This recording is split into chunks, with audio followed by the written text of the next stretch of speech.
ഹോയോൾ നെപ്റ്റോൺ software സൊല്യൂഷൻസിൻ്റെ പുതിയൊരു feature വീഡിയോയിലേക്ക് ഏവർക്കും സ്വാഗതം. ഇത്തവണത്തെ ടോപ്പിക്ക് സെയിൽസ് ഇൻസെൻറ്റീവ് ആണ്. ഈ സെയിൽസ് ഇൻസെൻറ്റീവ് നമ്മൾ സെയിൽ ചെയ്യുന്ന സമയത്ത് നമ്മളുടെ ഒരു എക്സിക്യൂട്ടീവിന് അല്ലെങ്കിൽ സെയിൽസ് റെപ്പിന് അവർ കെയർ ഓഫിലൂടെ സെയിൽ പോവുകയാണെങ്കിൽ നമ്മൾ അവർക്കൊരു നിശ്ചിത പെർസെൻറ്റേജ് കമ്മീഷൻ സെറ്റ് ചെയ്തിരുന്നു.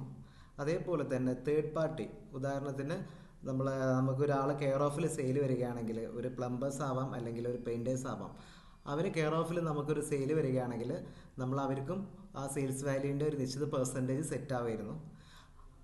അങ്ങനെയായിരുന്നു ഇൻസെൻറ്റീവിൻ്റെ കാൽക്കുലേഷൻ ഉണ്ടായിരുന്നത്. ഇപ്പോൾ അതിൽ നിന്നും കുറച്ചൊരു മാറ്റം വരുത്തിയിട്ട് പുതിയൊരു മാറ്റമാണ് സോഫ്റ്റ്വെയറിൽ വരുത്തിയിരിക്കുന്നത്.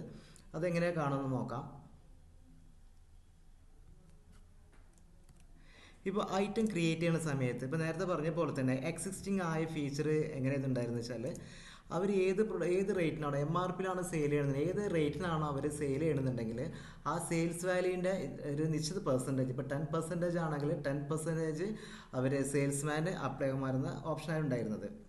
ഈ MRP 100 രൂപയുള്ള പ്രൊഡക്റ്റ് ആണെങ്കിൽ അവർക്ക് 100 രൂപയ്ക്ക് സെയിൽ ചെയ്യുന്ന സമയത്ത് ഒരു 10% അവർക്ക് ലെഡ്ജറിലേക്ക് പോസ്റ്റ് ആവും. അതേപോലെ തന്നെ ഈ സാധനം അവർ 80-നോ 70-നോ അല്ല കോസ്റ്റിന് താഴെ സെയിൽ ചെയ്യുകയാണെങ്കിലും അവർക്ക് ആ സെറ്റ് ചെയ്തിരിക്കുന്ന പ്രൈസ് അപ്ലൈ ആകുമായിരുന്നു. അതിൽ നിന്നുള്ളൊരു മാറ്റം വരുത്തിയുള്ള ഫീച്ചറാണ് ഇപ്പോൾ ഇതിൽ പരിചയപ്പെടുത്തുന്നത്. ഇതിൽ ഇവിടെ മിനിമം സെല്ലിംഗ് പ്രൈസും അതേപോലെ തന്നെ സ്റ്റാൻഡേർഡ് സെല്ലിംഗ് പ്രൈസ് എന്നുള്ള 2 ഓപ്ഷൻസ് കൊടുത്തിട്ടുണ്ട്.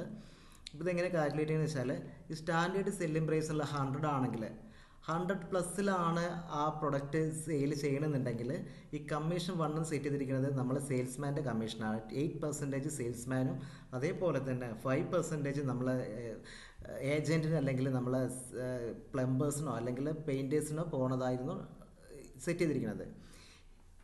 ഈ പ്രൊഡക്റ്റ് തന്നെ 100ൻ്റെ താഴെ, അതായത് 90 വരെ സെയിൽ ചെയ്യുകയാണെങ്കിൽ അവർക്ക് നേരെ കമ്മീഷൻ സെയിൽസ്മാന് 2%, അതേപോലെ തന്നെ നമ്മളെ കെയർ ഓഫിൽ വരുന്ന ആൾക്ക് ഏജൻറ്റിന് 3% കാൽക്കുലേഷൻ വരും എന്നുള്ളതാണ്.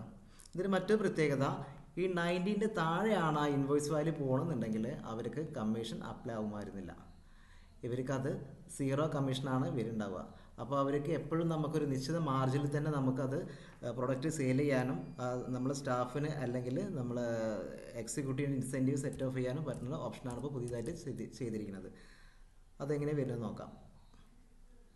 ഞാൻ ഒരു ഇൻവോയ്സ് ചെയ്യാൻ പോവാണ്.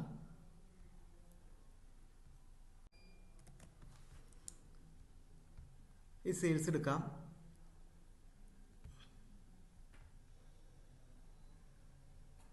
ഇപ്പം ഞാനിതിന് ഡെമോയ്ക്ക് വേണ്ടി ഒരു മാർബിൾ എന്നുള്ള പ്രൊഡക്റ്റാണ് ഡെമോയ്ക്ക് വേണ്ടി എടുത്തിരിക്കുന്നത്. ഇത് ഒരു വിൻഡോ തന്നെ, ഒരു ഇൻവോയ്സ് തന്നെ വ്യത്യസ്ത പ്രൈസിലാണ് ഞാനിത് സെയിൽ ചെയ്തിരിക്കുന്നത്. നമുക്കത് ഡെമോയ്ക്ക് വേണ്ടി ആയതുകൊണ്ടാണ് ഞാൻ ഒറ്റ ഇൻവോയ്സ് തന്നെ വ്യത്യസ്ത റേറ്റിൽ നമുക്ക് പെട്ടെന്ന് മനസ്സിലാക്കാൻ വേണ്ടിയിട്ടാണ് അങ്ങനെ കാണിച്ചിരിക്കുന്നത്. ഇതിലേക്ക് മനസ്സിലാക്കാൻ നമുക്ക് മാർബിൾ എന്ന് പറഞ്ഞ പ്രൊഡക്റ്റ് ഞാൻ ഫസ്റ്റ് 110 രൂപയ്ക്ക് സെയിൽ ചെയ്തു. സെക്കൻഡ് സെയിം പ്രൊഡക്റ്റ് ഞാൻ 92% എമൗണ്ടിന് സെയിൽ ചെയ്തു. തേർഡ് ഞാൻ അതിന് 80 രൂപയ്ക്കും ഞാൻ സെയിൽ ചെയ്തു. ഇനി നമുക്ക് അതിൻ്റെ ഇൻസെൻറ്റീവിൻ്റെ കാൽക്കുലേഷൻ എങ്ങനെയാണെന്ന് നോക്കാം. ജസ്റ്റ് ഒന്ന് സേവ് ചെയ്യാണ്ട് കൂടിയിട്ടാണ് നമുക്കതിൻ്റെ കാൽക്കുലേഷൻ ഇവിടുന്ന് വന്നു. അതായത് നമുക്ക് മാർബിൾ എന്ന് പറഞ്ഞ പ്രൊഡക്റ്റ് ഞാൻ ഫസ്റ്റ് സെയിൽ ചെയ്ത് കഴിഞ്ഞപ്പോൾ അത് 100+ ആയതുകൊണ്ട് അവർക്ക് നമ്മൾ സെറ്റ് ചെയ്തിരിക്കുന്ന പ്രകാരം 8% സെയിൽസ്മാനും അതിൻ്റെ 5% നമ്മളെ കെയർ ഓഫിൽ വന്ന ആൾക്കും കാൽക്കുലേറ്റ് ആയി. ഈ സെയിം സമയത്ത് തന്നെ ആ പ്രൊഡക്റ്റ് 92 വന്നതുകൊണ്ട് എനിക്ക് നേരെ ഇൻസെൻറ്റീവ് സെയിൽസ്മാൻ നേരെ കുറഞ്ഞ് 3600 സെയിൽസ്മാൻ ആയത്. അതേപോലെ തന്നെ നമ്മളെ എക്സിക്യൂട്ടീവിന് നമ്മളെ ഏജൻറ്റിന് 5400 വന്നു.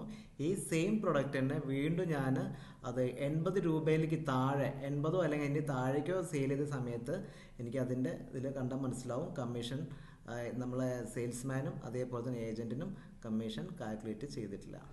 ഇതാണ് സോഫ്റ്റ്വെയർ പുതിയ വന്നിരിക്കുന്ന ഒരു അപ്ഡേഷൻസ്. Okay.